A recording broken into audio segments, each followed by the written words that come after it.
What is up, movie nerds? Welcome back to the Movie Nerd James YouTube channel for a new episode breaking down and discussing the official trailer drop of Director Denis Villeneuve's Dune Part III. So we did the breakdown for Robert Eggers' Werewolf, which is probably the first trailer breakdown I've done since 2017, and then now we're back a couple weeks later, and it's crazy. I'm doing another trailer breakdown, but we had to because it's Denis Villeneuve, and joining me for this is, of course, he has returned. It is Chad Eversole. What's up, man? Good morning. Hello, everyone. But all right, so the teaser dropped, what I'm going to say, like a month ago. They dropped a teaser for Dune Part 3, but we officially have the official trailer. And for some reason, I don't know, I'll have to figure it out. I don't know if my channel's just like low subscribers or what, but I was going to do like a scene-by-scene breakdown of this, but my channel keeps getting hit with copyright, so I don't know. I gotta figure that out, but we'll be all over the place in this trailer breakdown. But and also too, this is a big warning out of the way. I couldn't structure in my notes, and I just couldn't structure this episode in any way without dropping spoilers for the novel Dune Messiah. I just couldn't do it. I was sitting there, I was like, I was trying to tiptoe around and walking on eggshells. I was like, could I pull this off? And I just gave up. I couldn't do it. So this is just a warning. Me and Chad have both read Dune Messiah, and I would recommend to go read the book Dune Messiah, which is the second novel in Frank Herbert's Dune series. Go definitely check that out. It is a very different book. And Chad, now that you've read it recently, like a quick little, would you agree with that? That it's a very different book compared to one?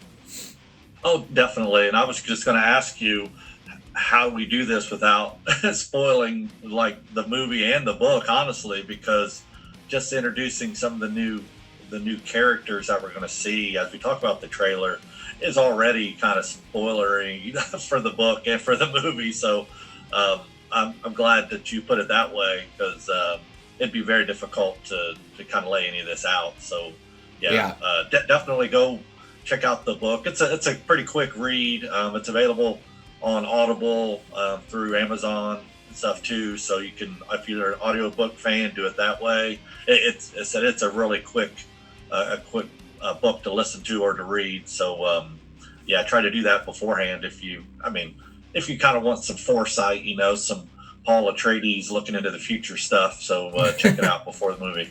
Yeah, and but yeah, like I said before, definitely check out Dune Messiah. And like I said, and Chad got to it already. It can be highly possible that the novel spoils that we give to you is probably spoils that's definitely probably going to obviously happen in the film and stuff like that. Yeah. So that is a spoiler warning out of the way. And I'm sorry, I just couldn't do this trailer breakdown without dropping spoilers to the novel. So go read Dune Messiah and definitely check it out, and then come back to this video. But with the spoiler warning out of the way, let's dive in. And the first thing I wanted to tackle, Chad, was so the big controversy, I shouldn't call it controversy, but the big shakeup that happened before Dune 3 entered production was that Greg Fraser was not coming back to do the cinematography. And stepping in place for him, I thought was a very awesome replacement would be Linus Sandgren. And I believe it's Sandgren, not Sandgreen. I've heard it pronounced in different ways, but I'm going to say Sandgren. Yeah. So Linus steps in for this, and he's done the cinematography for First Man, La La Land, Saltburn, Babylon, and then actually just this year released wasn't a big fan of the movie, but the cinematography is just mind-blowingly good. Is Wuthering Heights. So he's actually got 2 films coming out this year that he's done the cinematography for. So once again, the films I just announced, it doesn't matter what you think of the films, the cinematography is just top notch, like beautiful and all that stuff. So him taking over following Greg Fraser, who did Part 1 and Part 2, I think it's a great replacement. And I don't know if this is controversial to say, Chad, and I don't know if you agree with me, but Greg Fraser, I'm a big fangirl of Greg Fraser. Like, I'm a big cheerleader for that guy. Like, I think he's one of the best in the game. But is it me, or does this actually, I'm not saying miles better, but does this look a little bit better visually? Man, now that you're bringing it up, I mean, at the very least, I'm going to say it is definitely on par with.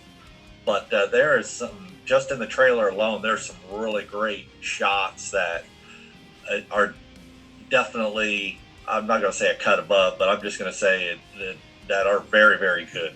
Yeah. So at the very least, we're not taking a step back, and whether or not we're taking a step forward, remains to be seen. But watching the trailer, it's really well done so far. Yeah, and then like we said in the first the teaser that they dropped, that shot of Alia, at the temple and stuff like that, it's like it just beautiful. Right out of the book. It just felt like Yeah. that, and I was like, is Linus going to be able to capture these grand scales of this?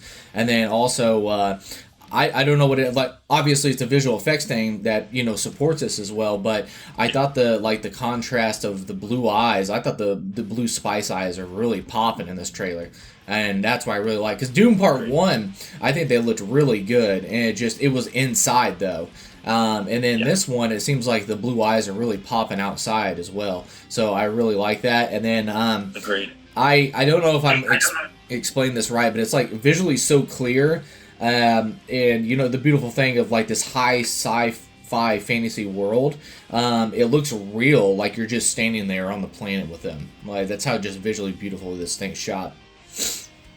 But and also too, like the gold of the desert, I think looks great, and then that really badass shot. I'm gonna assume it's Paul because he talks about the vision of the falling moon, but there's that moon backdrop silhouette of his body standing in the desert or whatever, and that thing is rad looking. So I loved it. And also the galactical war sequences of the Holy War look phenomenal, and I love how he shot it. That it's like ground level and it looks like hell, like rated from above. So I just thought that was very Saving Private Ryan type stuff. Well, that's a good point, because one thing that we never really had to think about as far as shooting these scenes goes, the design, the cinematography part of it is adding in rain, because at different points throughout the movie, obviously Paul and the Fremen, they go to other planets, and Paul is leading this jihad to take over the universe, basically. So they end up on planets where it's raining, it's dark. I mean, there's mud puddles. You get this really great kind of panning scene of this arm just sticking up out of the water. This dead body under the water, and you think because the Fremen coming from Arrakis, so used to the desert and all that stuff, would be at a disadvantage on a planet where there's suddenly all this water and all this, but then you see that they're just going in and taking care of business just like you would, any soldier, would, and it doesn't seem to be affecting them in any way. But it gives us visually some really cool shots that we haven't seen yet in the Dune world, because we haven't had the water other than, the opening sequences in the first Dune, when we see them, on their home planet with the ocean and all that jazz. So, I'm super excited about the look of this thing, and you're dead on about the eyes. I know I've watched all the trailers and some footage of the other movies, just kind of getting ready for this, and it is definitely a concerted effort to make the blue more blue, and it has such a creepy factor. And spoiler of course though, but if they do go ahead with Paul, what happens at the end for him, that'd be such a crazy contrast of the bright blue to just the black, which I assume that they probably will. Yeah. I hope that they will, and I think that's just going to be, it's going to be like give you goosebumps, I think, when you first see it. So, but anyways. Yeah. Well, you talking about the arms sticking out like it seems like a mucky water and stuff like that. Yeah. It's like it's really very dark, just visually, given the story of like how much the Fremen, how valuable water is on Arrakis and stuff like that, and you're saying like basically it looks like somebody drowned in it. So they would never leave a dead body in water. Exactly. So they would never do that. It's too precious to them. Yeah. And then also too, I think because that's a big moment in the book as well, is they talk about the first time they ever seen an ocean on another planet. Yeah. And it just like you can even see Stilgar's face. He's like, "What the?" It's crazy. Oh, that's a great shot, and obviously Javier is phenomenal. Yeah. But like we're seeing that in the Cape Fear series and stuff, just what he can do with just an expression on his face. And you're absolutely right in that scene when he first sees the ocean in all his gear, and he's just deserted up, and he sees it. it's pretty cool. I mean, Yeah. I'm so super excited for this movie and kind of what they do next after that. But yeah, let's get to December 1st, and then we'll figure out what's happening with the rest of the Dune world. Yeah, because that ocean like literally brings them to their knees, like literally, like they fall on their knees. They're like, oh, what the, like it's just like it's crazy. But yeah, the visual change too was like I don't know what it has to do with this, but they actually shot this on like celluloid. Instead of digital, obviously, like the deserts, our digital shots for the IMAX are still shifted heavily to like that analog film stock, and they utilize like 65 millimeter for most of the principal photography, and that 15 perf 70 millimeter IMAX for the immense size and desert shots, because it gives that just precious like gold flare. And on celluloid, they add fine grain and unique texture and a warmth that, like, it almost feels like it was like made in the 80s. And the tone mixture of a sci-fi, of course, it's like a sci-fi, but also you get like, I love that kind of like warmth they do with like film and giving that grain and that unique warmness to it, because it almost feels like a fantasy film at the same time. I love that for like plucked out the 80s. So definitely, yeah. And then you see also too, if you pause the frame of Skytel and Irulan where their interaction, if you like pause that frame, it literally looks like it was like plucked out of time from an 80s film, like sci-fi. And I love it because it reminds me of and it really seems like they're taking big inspiration from Lawrence of Arabia in this, and then also at the same time, given that 80s aesthetic and like how it just visually just looks so warm and like just awesome, because I love the 80s, is I wonder if that's like also a visual tribute to David Lynch's 84 Dune. So definitely, yeah, I agree. There's of course, anything to do with the desert and the scale that we're seeing this on, you're going to get comparisons with Lawrence of Arabia, of course. That that's never a bad thing. So I love some of the little battle sequences that we get to see, and it definitely has a like Terminator 2 vibe to it to me. When we kind of see the future and how the machines have taken over and the way the laser blasts hit and stuff. I mean, that's kind of the first thing that popped in my head seeing some of these battles. It's just the scale is so grand, and it's shot so well, and the use of the shadows, and it's just it's going to be great. Yeah, and well, that's the thing too. It's like we talked about it before with the actual battle sequences. I think you do an overhead like painting, like almost like an airplane shot or like a drone that goes really fast or something like that. It kind of takes it out of like being like, okay, you're in a movie, which is not a bad thing. But like I said, you can utilize that very well.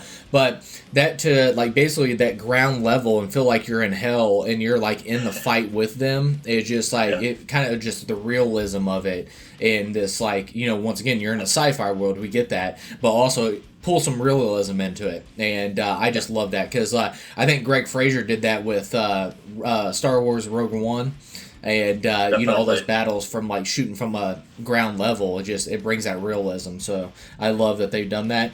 But no, I think it just looked gorgeous. Like I said, I not miles better, but I think this looks a little bit better. Like I was really stunned, and like I said, I believed in Linus was going to do something great with this, but man, it looks, once again, we've talked about this before, like the Robert Eggers trailer. We can talk about it, it's just visually seeing it for the first time, you're just like, holy crap. So and we only got 2.5 minutes, and my eyes are watering in hunger to feast more visually on this movie. So it's just like I'm so pumped. But moving from that, I wanted to go into which would probably confuse a lot of people. And once again, here comes some huge spoilers. But Jason Momoa is back, but not as Duncan Idaho, but as Hate.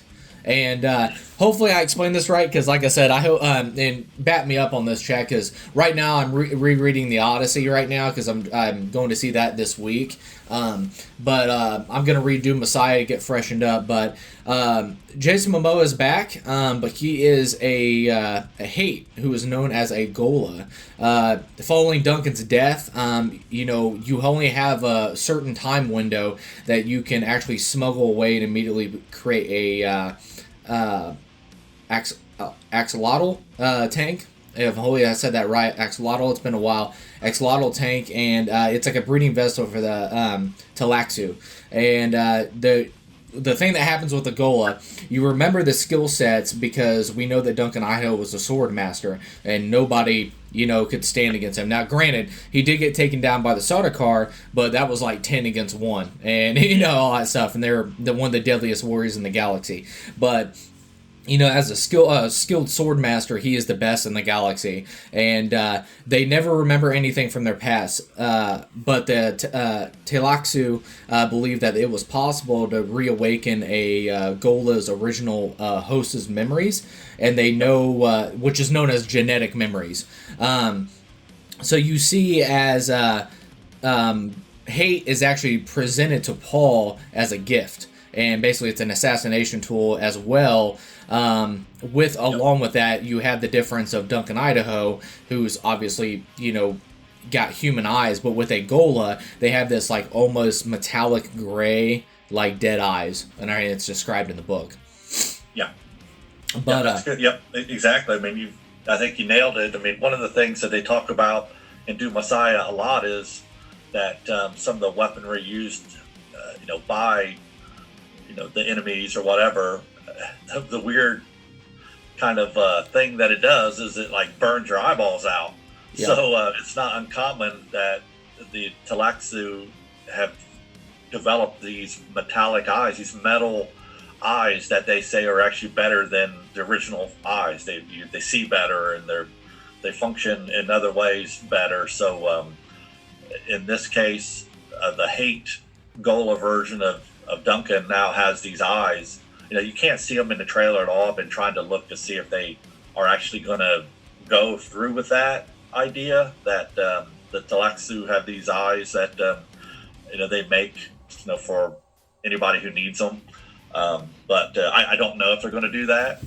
But having Jason Momoa back in as Hate / Duncan Idaho, and it's also a Mentat, right? Aren't they training him as a Mentat as well? So.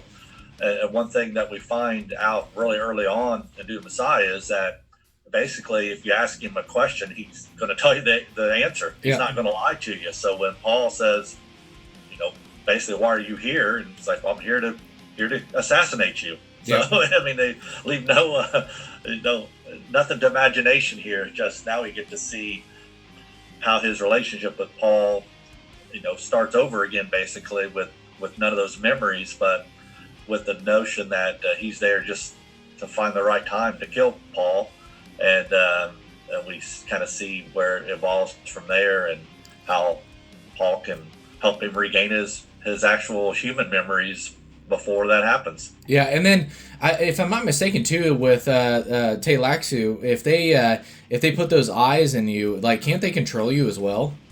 That was, I don't remember it saying that exactly, but I think that was always the implication, was that once you use their technology, that they have some way either to see what you see, as a way to spy, or actually control you in some way. Yeah, like I said, it's been a while since I've read the book, so I should probably refresh before this trailer. But like I said, I'm Odyssey focused right now, so this trailer and stuff. So I'm going to reread it, so hopefully I get some more details. And then obviously Children of Dune, God Emperor of Dune, all that stuff. I'll go back and read those, because God Emperor of Dune, man, I love that book so much. So, but no, Duncan, the best way I always describe Duncan Idaho, I think he is the samurai knight of the Atreides family. And you can see in the trailer, or not in the trailer, but you actually see in the book that he is just so loyal and honorable to the House Atreides. And the Talaxu had this like theory that this genetic memory could bust through, and we actually see it with Hate. Is, he's just so loyal and honorable to the House Atreides, his memories start to recover. And that really starts when he sees, and we see it in the trailer, which I thought was freaking awesome, is when he sees the shrine of Leto's skull. And I'm going to imagine that room with the big red and all that stuff. It looked like there was a skull inside the case that was in the middle of that. So, a shrine built in tribute to my father, the shrine of his skull. So I thought that was just like the coolest thing ever. So and then in the book, that when they fly over the shrine that's actually committed to his skull, doesn't Duncan like shed a tear and actually feel like Leto's shoulder is on, her hand is on his shoulder in that moment. Yeah, exactly. So, but no, I thought he looked badass in the trailer, which is awesome because like Duncan Idaho is one of my favorite characters in the book, and it's so heartbreaking that he dies. And then I remember reading Dune Messiah when he came back, and Duncan Idaho's back, but he's not back. He's hate and all that stuff. So it was so rad, and I love it because it looks like he gets dropped out of an ornithopter onto a moving sandworm. Like they're literally fighting on the back of a moving sandworm. And Chad, I could be wrong, but do you think this is actually the part in the book, and we're getting a big action sequence with it, which we didn't get in the book, but I think it'd be really rad if they implemented that, because that seems like a perfect way to set up an action sequence, because once again, you have a book, but you have to adapt it cinematically and all that stuff. So for entertainment purposes, I think it's genius that they wanted to infuse this in. But do you think this is the actual enemies trying to smuggle a sandworm off planet? It's definitely possible. Yeah, they talk about it quite a bit in Dune Messiah, where they know at some point that they probably will end up having to destroy Arrakis. Yeah. Because of Paul. But they know too that without the spice, which is only available there, that the Guild Navigators, which allow them, to travel, through time and space safely without running into another planet or whatever, they know that they will need the spice at some point. So they tried to smuggle a sandworm. I assumed that they would try to go for one of the small ones, like we see in the that sequence when they get the water of life, and for Paul, and so I assumed it'd be little, but heck, man, why not? Space is like irrelevant, to these people, because we see them going through that portal in the first Dune when they're first getting to Arrakis, and there's this giant space portal out there that, I mean, we just can't comprehend the size of it because we're Earthlings, and but I could see them trying to sneak a giant sandworm onto a ship and trying to do that with it. So that very well could be, but I guess we'll see on that one. I just assumed tiny, but heck, yeah, why not? Why start small when you can go big right away? Yeah, like a maker, like just get one of those big bad boys just jumping on a ship, because we've already seen too, like in Dune Part 1, what was it, like the Emperor ship was like, you could probably fit a sandworm on that bad boy. It's like, good Lord. Without a doubt, yeah. That's what's so nice about the scale of the first one when you see it. They're introducing us to stuff that, from a sci-fi standpoint, we see and we're like, yeah, okay, that's kind of cool. But from an earthly standpoint, there's just nothing to compare it to. Yeah. And so to see these basically on the big screen, these specks going into this giant, tunnel basically for travel. And those specks have thousands and thousands of people on them. They're gigantic, but we're just trying to get a sense of the scale. So you could definitely toss a sandworm on there. I don't know how they get it on. I guess they landed and kind of trying to get it to go into the, into the bay. And so, I don't know, man. But yeah. Well, I think it looked like maybe like there'll be because Duncan comes by ornithopter, and once again, that could be just a thing of dropping in, but he's also trained in the Fremen's ways. I don't think Duncan ever rode a sandworm, so maybe that's the reason why he doesn't know how to load onto one, but Paul's definitely been trained how to get on a sandworm, so maybe they're in mid-transport of trying to like get this worm, and then also that kind of infuses both sides, and we'll get to it here in a second, but the tension between Chani and Paul is it seems like she shows up at that same time as well, because obviously she's a Fremen, and they're not going to let Paul does not want the sandworm off planet, because he who can destroy a thing can control it, and he is in control of the spice, and obviously he's not going to let this happen. So it seems like him and Duncan show up to do this, and then also Chani shows up because she's part of the Fremen. She's like trying to protect the Maker. So so it's really cool. But no, I just thought that was pretty badass. Like, what if this is the smuggling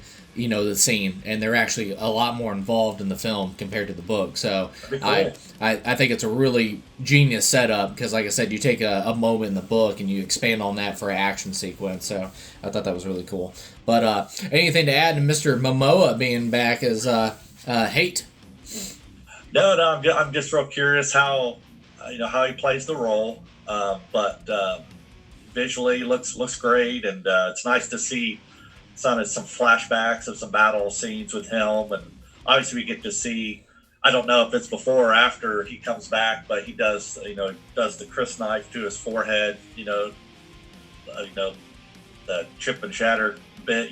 Yeah. So it's cool. Jason, he looks good, and I don't know exactly what they're going to incorporate from the book, but so far it looks like a good fit for him. So it'll be fun to see how he is Hate instead of Duncan, Idaho. Yeah, and then we go on to Chani. I know we left off with Chani at the end of Dune Part 1 of her and Paul. I know, and I'll get to that in a second. I know it's a big change in the book. Is in the book, Chani always knew that Paul was going to give his hand to the princess, because to keep balance in the universe, he would unite these two houses.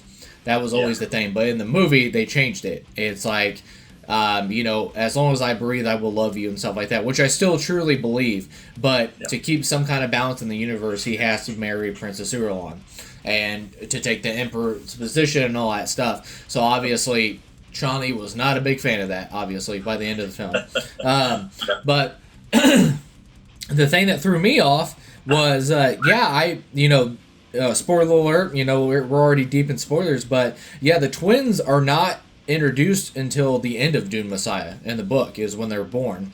And Leto the Second and Ganima, once again, this could be a vision of Paul's prescience, like maybe that's what it is, but it looks like they're like 9 or 10 years old in this freaking movie. So I was just like, holy crap. So I know, so that must have, kind of confirmed that maybe, what they say, 17 years after the first one is when this takes place. So something like that. I was trying to figure that out in my head this morning. I was thinking 15, 16, 17. That's kind of where I was, but you know how they can change like little things like that. Yeah, and I don't know, because like I said, did it look like they were like 10 years old to me? And it's strange because, having read the book, into the conclusion of Dune Messiah makes it very difficult, the idea that these children are children already instead of just newborns. Yeah. Because the whole final sequence with Paul and Scytale and everything, it's like, what are they going to do? So now, and that's the good and the bad of book adaptation. We know that things are going to change. We don't know how those are going to change, and we also don't know the future of Dune from a movie standpoint. Are they going to go to Children of Dune, or is Part 3 it? Yeah. So it's a big change from the book, very big change, and it means the whole ending of Dune Messiah is going to be different than the book. Yeah. Which isn't a bad thing again. Yeah, and then we see a shot, it seems like, and once again, this could be multiple things, is we see the twins through like a scope with Chani on a sand like dune or whatever. And could that be being spied on by Scytale? Because, we'll get to him in a second, but he says something about, I found someone. Could that be Scytale spying on them? Could be Paul keeping tabs, and then once again, could Paul have a prescience vision of them as well? So we will see what happens. But I thought it was very interesting. I'm like, holy crap! I'm like, and once again, we could be being thrown for a loop. They could still be babies and stuff like that in the film, but in the film, it seems like they showed a shot of them as kids. I was like, holy crap, that's a huge change from the book and stuff like that. So it's very interesting. But and then speaking of change, Chani, the character, I would say, is probably the most changed from the book to screen. It's a double-edged sword for me. And once again, I know for like book purists or book readers and stuff like that, I can agree. When people read the book and everything else, once again, this is a double-edged sword for me. Chani is very one-dimensional, is the big criticism I've seen in the book, and is loyal to Paul. So with the films and everything, I'm not surprised that they've like modernized it for the times. Like, it makes sense, because this book was made back in the 1950s and stuff like that. So I figured that was probably something like that was going to happen. But And I know for book readers and stuff like that, I get it. I get the complaint and stuff like that of the changes of Chani. But I'm fine with the changes, but understand the complaints on both sides. So that's all I wanted to say about that. So what's your thoughts on the changes to Chani? Yeah, I mean, I've thought that the character to this point has been played very well, so I know no complaints on the actual performance or anything like that. Changes from the book, like I just said about the Dune Messiah, seemingly what they're doing with the with his kids. Things are just going to happen. It reads better this way on screen.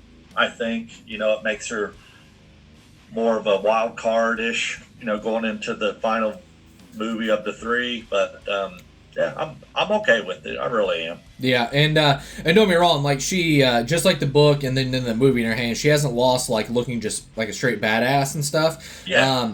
Because like even in the book, when Paul becomes the Muad'Dib and all that stuff in the tribe of the Fremen, there's people that come to challenge his mantle and stuff like that, and he even to the point where Chani, she's like, no, I killed him. And it's like, yeah, they weren't worthy to fight against you and all that stuff. So she's like, right. Yeah, I fought him and killed him. And that makes Paul like, you just can't take risk like that. He's like, I have to fight. He's like, yeah, but they weren't worthy to fight you, so I killed them. So, but also in this one, in the book, she's very, what am I looking for? Like a quiet badass and all that stuff. Yeah. In the movie, and I totally get it. Once again, I totally get it.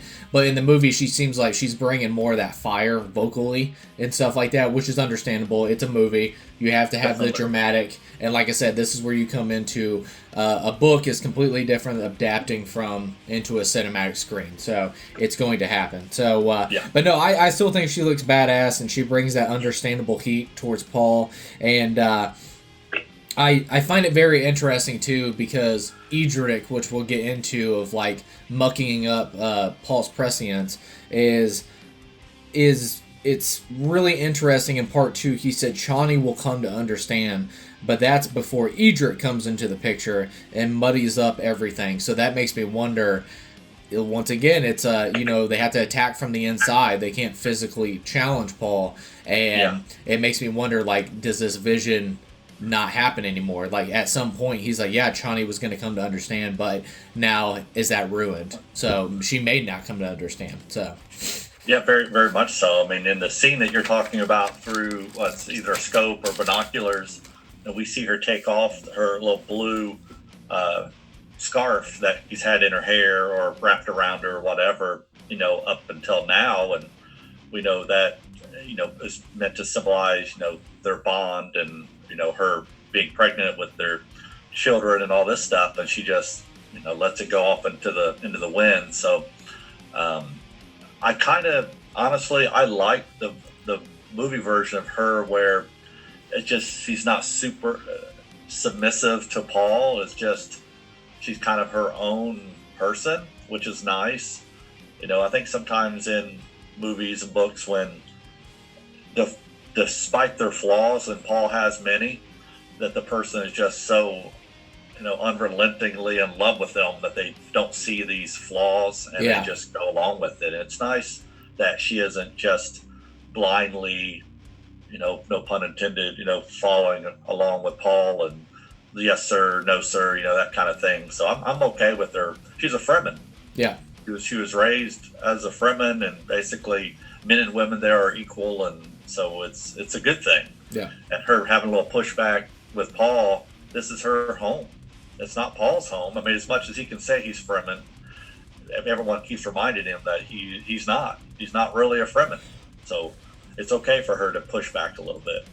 Yeah, and then we move on from Chani and going into one of my most curious going into Dune Part 3 entering pre-production was my most curious of who was going to play him, and that would be Skytel. And we have Robert Pattinson stepping into the role, which is awesome. But we talked about it too. Like, we were very curious to hear him talk for the first time, and we were like, what kind of accent is he going to do? Is he going to do something, like snaky or something like that and all that stuff? And then, no, he's just talking normal. So, completely normal. Yeah. So I was just like, which I'm totally fine with, but I was like, oh, okay, all right. So I thought he was going to go for like one of his crazy accents or something. So, Yeah. I thought it'd been cool, but no, Pattinson is in it. We get to hear him speak for the first time, so that was awesome. And then also too, I really like how he looks in this. A lot of people have been comparing him to like almost like Sting from the original '84 Dune. Definitely. And yeah. But no, I really think that he looks more. And once again,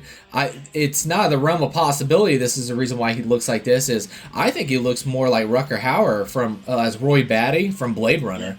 Yeah, I agree. That's a great comparison. Yeah, definitely. And freaking Denis Villeneuve did freaking Blade Runner 2049, so we know he's a huge Blade Runner fan. So I think he looks like Rutger Hauer from Blade Runner. So I thought it was pretty rad. But yeah, I like it. And then for people that are new to the of who Skytel is called a face dancer, which is basically a shapeshifter in this sci-fi world. That's a big name for it. And then they were at first used for entertainment purposes, but then politically they showed like, ooh, we could probably weaponize this. And then so basically he became like an assassination weapon, for like houses of like face dancers. So I thought that was really cool. But getting to the blue scarf, Chani Zendaya, she ends up taking the scarf off and it flies off, and then we're led to believe that it's Paul actually picking up the scarf, but I actually think that's Skytel. Yeah, it could be. And we definitely could be, because in the teaser and in this official trailer, we actually see that Skytel has a still suit on, so he is out there in the desert. So I think he is going to clone, obviously, face dance, shapeshift, whatever you want to call it, clone Chani, and he's going to use that scarf on his arm and stuff like that, because that's a real indicator that could possibly be the real Chani. And the key is to get in close encounters to Paul as much as possible. So of course Skytel will pick up that scarf, because he's like, if I take off Chani, and if you see later in the trailer, Chani has her hair down.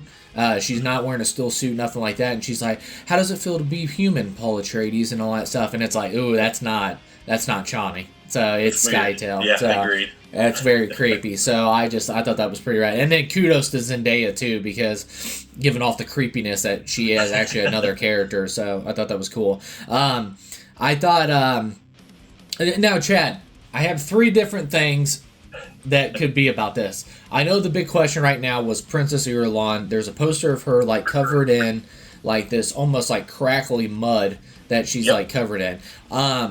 I think maybe she's using that to disguise her features from Skytel, so he can't copy her. Once again, number 2 could be, is Irulan post Stoneburner? Like, does the Stoneburner hit and like she's covered in this like crackling mud from the after effects of the Stoneburner? I don't know. But this third one, and then once again, this is why we love talking about these trailers and stuff like that. And this is just a reach on James's part or whatever. So this completely it's totally probably wrong. But what do you think of that when Skytel actually shapeshifts and he copies somebody? What if he like sheds his skin like a snake? And that's like, it almost like dried mud, but what if it's like dried up crackly skin, and we just seen that he just shapeshifted into Princess Irulan? So, and once again, that could be, it's a totally reach on my, nobody said that in her hand, that's just a reach on my part and stuff like that. But over like he shed skin, and it's like just dried up crackly skin that he just got done shapeshifting.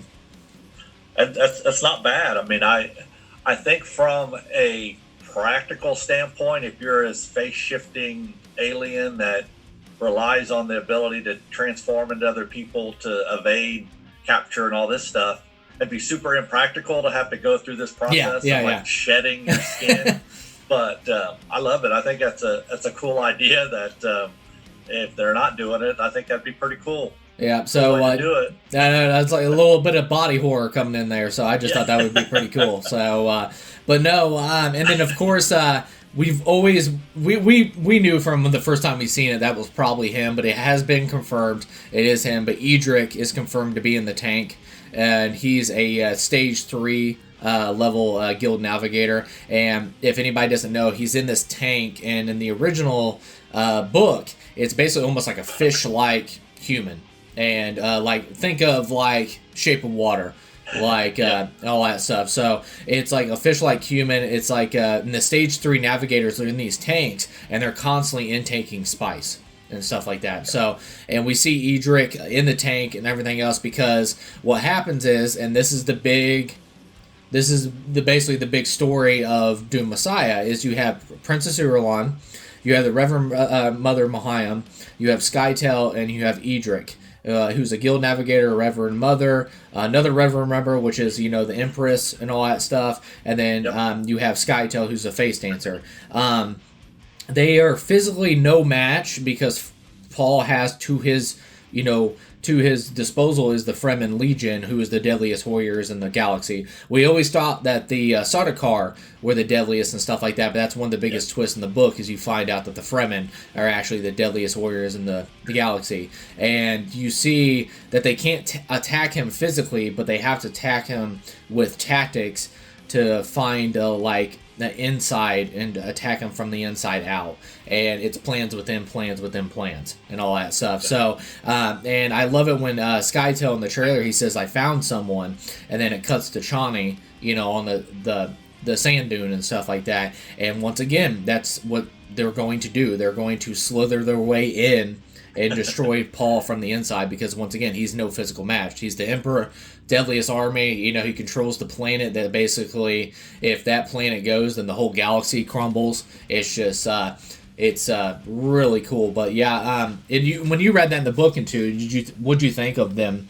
They can't physically challenge Paul. It has to be something from the inside politically. Oh yeah, and it's perfect when you think about the way the Bene Gesserit, you know, have always functioned. Anyways, it's no different than the way they try to, you know, manage their breeding programs and things like that to create these, you know, like Raban and, you know, all of the Harkonnen, you know, people that they've tried in vain to get to kill Paul and to at least, you know, stop what they see coming. But yeah, you're not going to fight the greatest warriors in the universe in a straight on battle. And there's a scene with Skytail and Princess Irulan, and when he tells her that, you know, this is kind of their plan, and she's like, you idiot, you know, you've killed us all, you know, because once Paul survives, which we know he will, then they're just going to send the Fremen army in, and they're going to kill everybody. Yeah. So it's if you don't get to him right away, you're in big trouble. So, you know, that's what we're going to end up seeing is Paul, with his prescience, his ability to see into the future. It's really hard to get one over on him. Yeah. You know, I mean, I get what they're thinking is somehow they're able to, you know, change his visions, or, you know, make it so there's things he can't see, but it's not going to be the case. He's always going to be one step ahead. Yeah, and that's the thing too, is the smart tactic of Skytel. They can't come at him at one direction. It's just like, once again, he's probably going to replicate Chani to get even closer from that. So that's coming from one angle. You have Hate with Duncan Idaho, familiar face. Does he drop his guard? You have the smuggling of the sandworms and stuff like that. It's just like his focus points are going to be so all over the place. And then the protection of his kids. The protection of Alia. It's just like there's going to be so much stuff. They're just trying to like just overwhelm him. And once again, it's not an overwhelm physically, like, because he's just unmatched. So you just can't face against Paul physically. It's mentally, and then also in the inside of just like, how can we break him from the inside? So it's a really genius tactic. Great.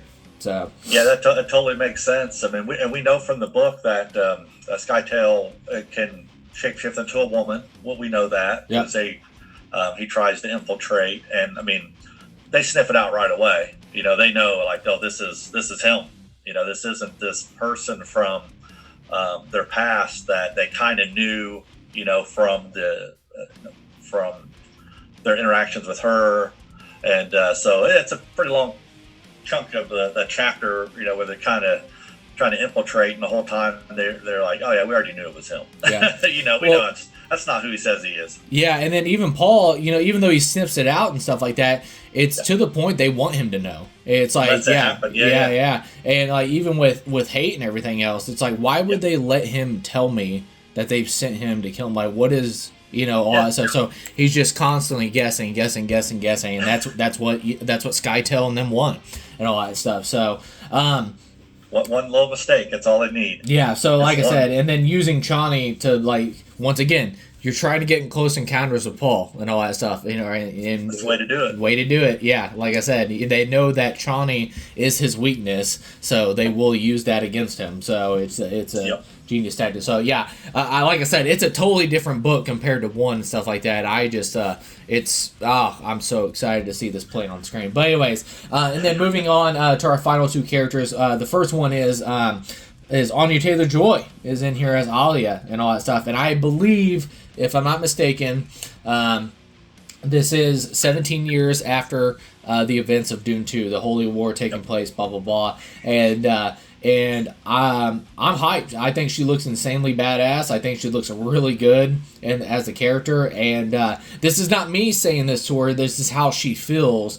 But Alia feels like a lonely freak. Like, she is titled the Abomination in the book. And she is a Reverend Mother. She was, when her mother was, Lady Jessica was, transitioned to a Reverend Mother, she was actually in her womb. And that affected her as well. So she was born, even to the point, like, she was born walking around like 5 years old, talking like a fully intelligent human.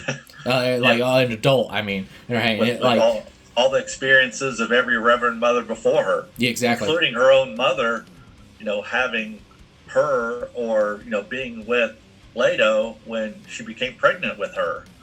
She knows all these experiences just as every Reverend Mother before her did. And it's got to be a trip. Yeah. For Alia, it's got to be just the craziest thing, and who wouldn't feel lonely? Yeah, and once again too, it's just like the one thing they did change about part 2, which I was like, oh man, but once again, it played out well and stuff like that. But one of my favorite parts in the books is she was actually at 6 years old. She was actually 6 or 5. I don't know. It was something. It was really young. I'll say that. Yeah. Is she was actually the one that killed the Baron and all that stuff. Yeah, and killed him with the gun Jabbar. So it was just like it was so cool. And then she was out there like slaughtering like other solder car and all that stuff as a kid. So that'd been trippy to see. But no, I thought that was a very interesting shot. And and back to her like feeling a freaking lonely and stuff like that. That's the reason why she is so loved to Paul as a sister and brother and stuff like that, because she is extremely crazy loyal to Paul, and emphasis on the crazy. So it's just like she's crazy and all that stuff, but it's badass. So it's awesome. So I did think there was an interesting shot, and once again, this is just going theory. That's why we do these trailer breakdowns. Is I thought it was very interesting. Somebody's feet, which I'm going to assume is Alia, is this bare feet going across, like it seemed like ash. Definitely ash. And then it pans the shot, and it looks like Alia in the distance of like walking through there, because she's got that big white silhouette dress and stuff on.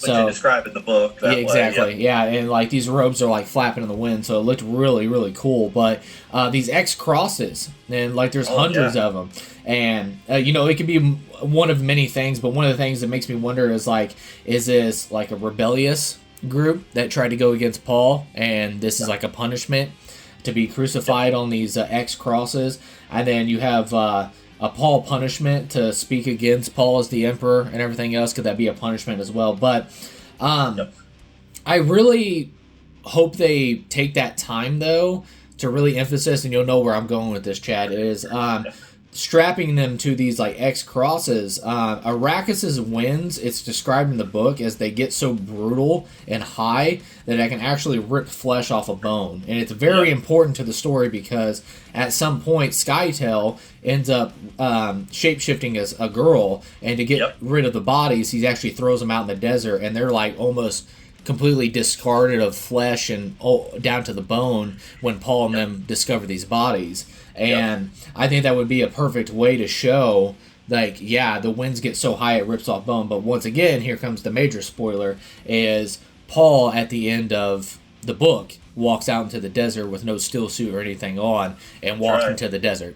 So it's obviously shows that he's going to die because those winds get so much that they rip your flesh off your bones. So yeah, no, that's great. The idea that and I've over this last week when I've been traveling for work, I've been listening to Stephen King's The Stand, and there's a lot of talk about crucifixion and stuff in there. So when I saw, in the trailer, these kind of X stands things, made me think about, that famous Wolverine cover where he's strapped to the big X, and then thinking about the stand and crucifixion and kind of what that means from a religious standpoint, and then seeing it in here, the idea that, you just take their still suit off and you just let the desert eat them, basically eat away at them. It's just, oh man, it's so brutal, the idea. So I'm super pumped to find out kind of how this happens, and are these rebels, are these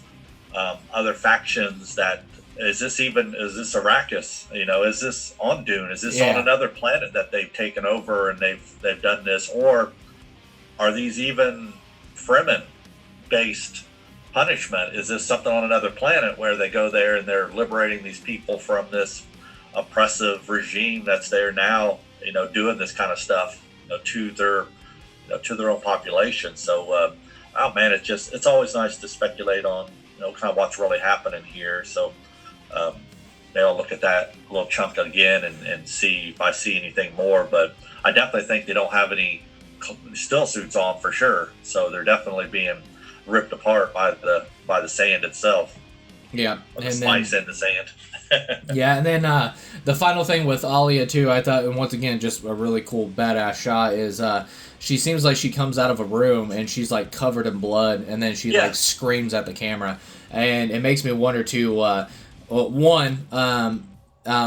Did somebody speak ill of Paul and she basically just snapped, and then like she's like, you're dunzo, so it's just like she snaps. But also at the same time, the Bene Gesserit are very against the somebody being pregnant and all that stuff because it creates the abomination. And once again, it's in the word of the title that she's labeled as is, the Reverend Mother Mahayam, she's like, you are the abomination and all that stuff. And it could easily be it's assassination attempt. Like somebody went into that room to assassinate her, because I'm going to assume that Bene Gesserit do not like this at all, and they're just probably constantly sending assassins after her. Yeah, and they're just like, please take her out. And they know it's not going to work, but not lack of trying, they're going to be like, we're just constantly, you have to sleep with one eye open. So, because when she does come out of that room, it looks like the Reverend Mahayam has her back turned to her, and she does, screams definitely at her. So she's probably like, well, another assassination attempt didn't work,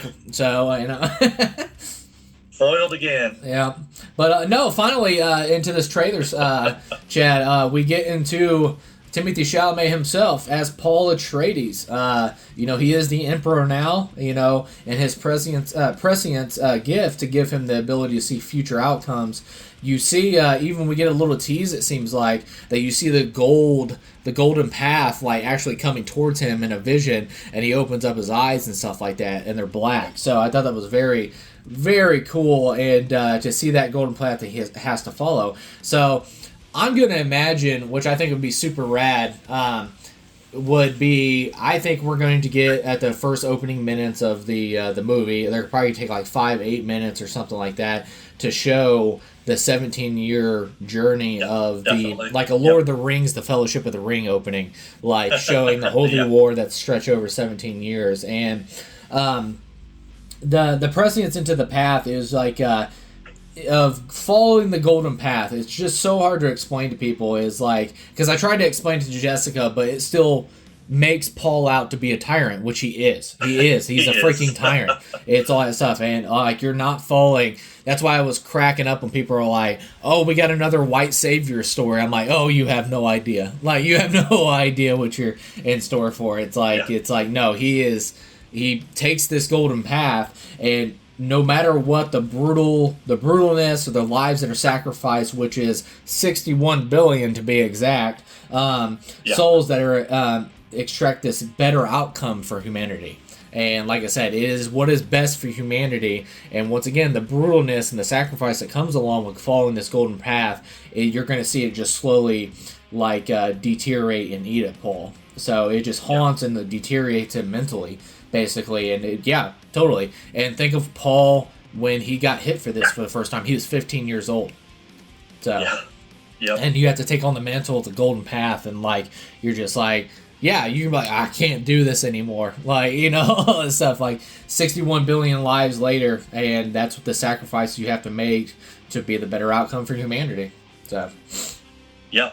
Paul and Timothy Chalamet does a really great job, and his version of Paul in this trailer is definitely a departure from kind of what we've seen so far. I think in a good way from an acting standpoint for Timothy, that I think he gets to flex his acting muscle a little bit more here. We see at times where I'm not sure if it is supposed to be the real Paul or a side tail version. Even though in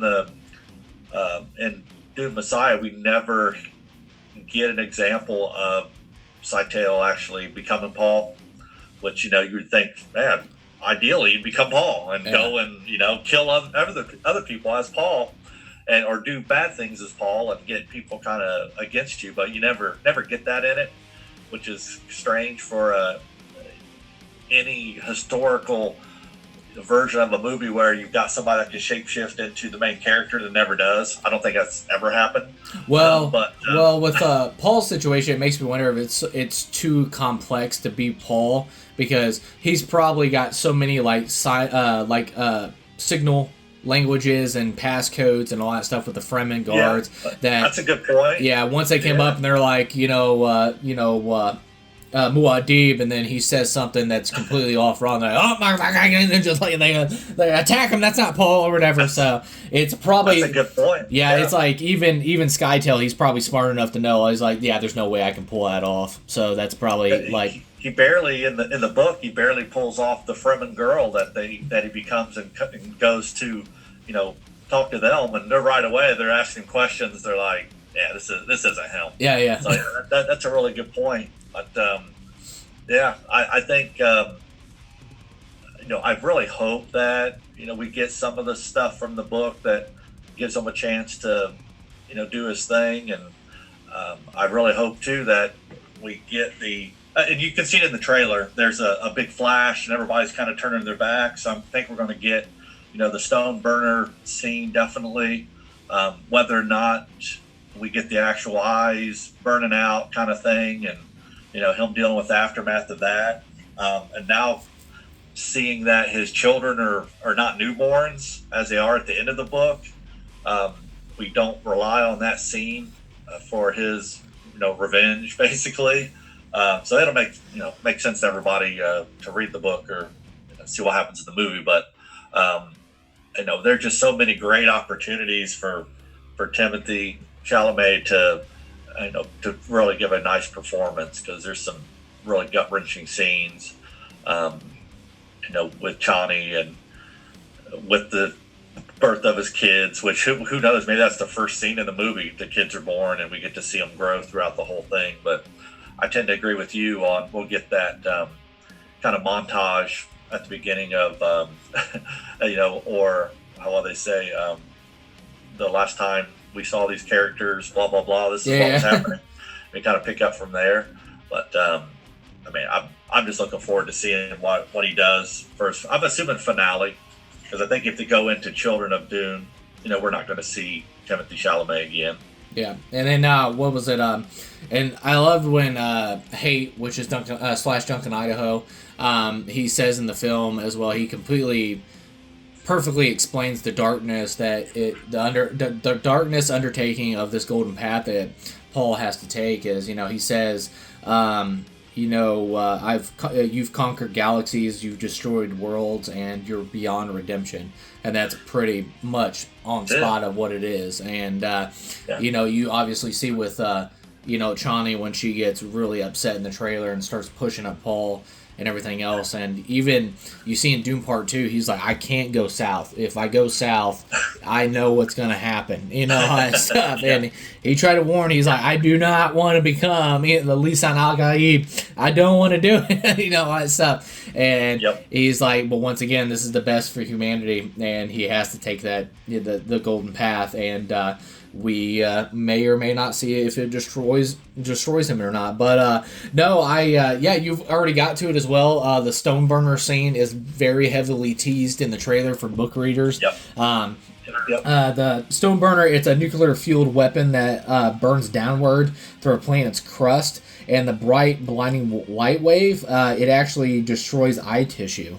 So and like Chad said before, you can see in the poster too, a lot of people, you're going to probably assume that's post stone burner, but his eyes still seem like they're okay to see. Yeah. But I really hope they go for the eyeless sockets. I think that would be so rad. Me too. And I know, like I said, it's eventually he walks around for a little bit after the stone burner, so the black eyes could be him post stone burner. But eventually they have to, take the dead tissue out of his eye sockets, and he's just walking around. But the thing about it is too, is even though that Paul doesn't have eyes, his prescience vision gives him the ability to just basically walk around and see just fine. Like, he can literally see, like, even to the point where he's at his council, and they're like, yeah, you have to take the walk into the desert.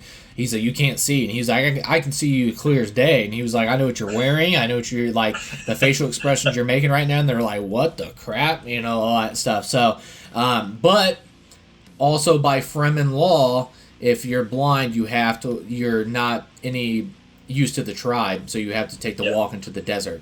So it's a very beautiful, tragic story of Paul Atreides. He's born as an Atreides, he lives as a tyrant, and he dies as a Fremen.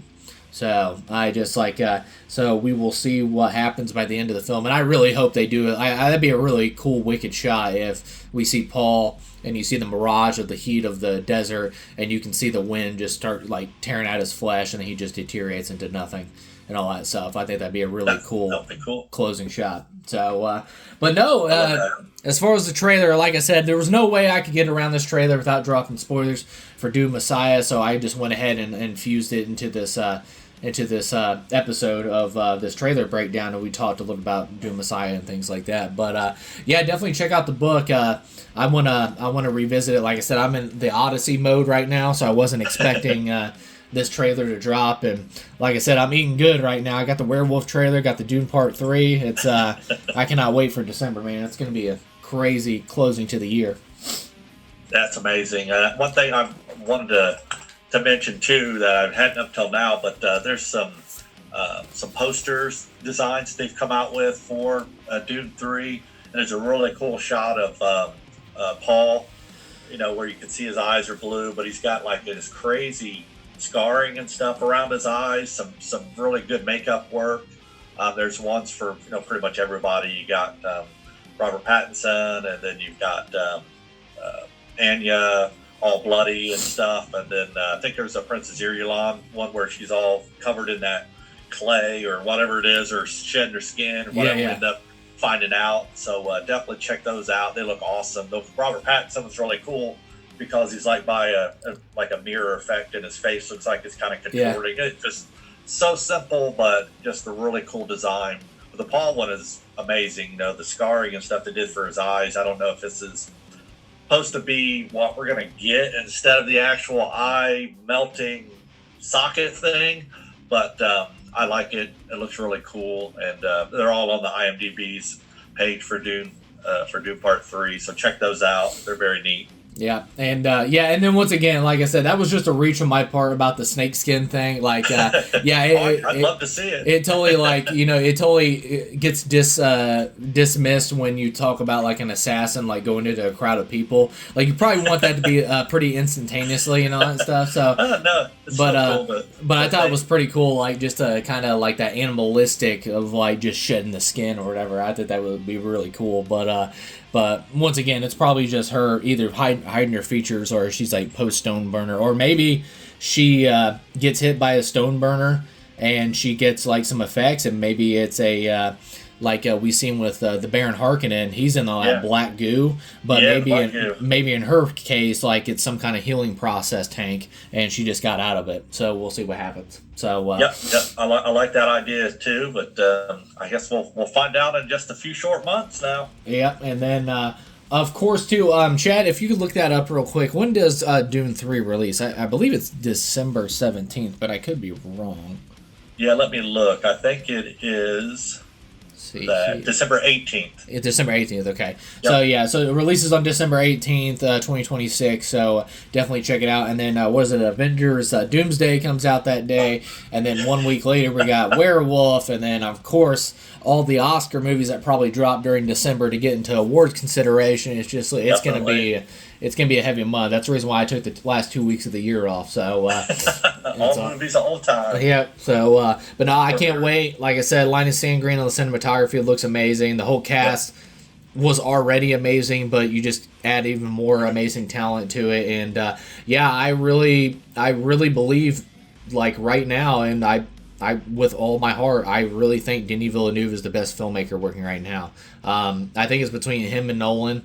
But right now, I think Denis Villeneuve is the best filmmaker working right now, and I can't wait to see what he does with his closing for the trilogy. And once again, if they land this and it's as solid as I think it's going to be under Denis Villeneuve's umbrella, man, and how this trailer looks, we need to start talking about one of the greatest trilogies probably made of all time.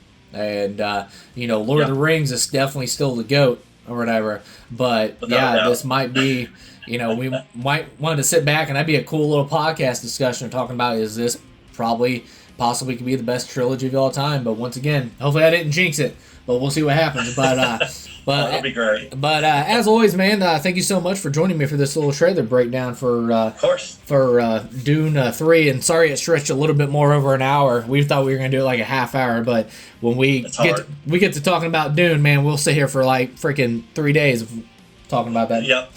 So it's been great, and I like talking movies, and Dune it's going to be amazing. So it's coming fast already, but we'll be here before we know it. Yep, so, and I will check it out.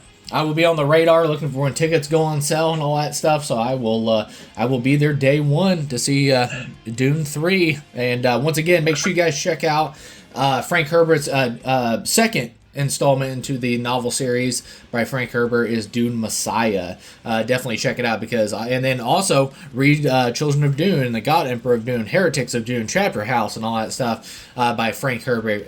They're excellent. And then because I would definitely probably say you might want to read Children of Dune as well, because it looks like it's got a little bit of sprinkles of Children of Dune. But make sure you check out those novels before it comes out. And as always, guys, take care of yourself, take care of each other, and we'll see you later, movie nerds.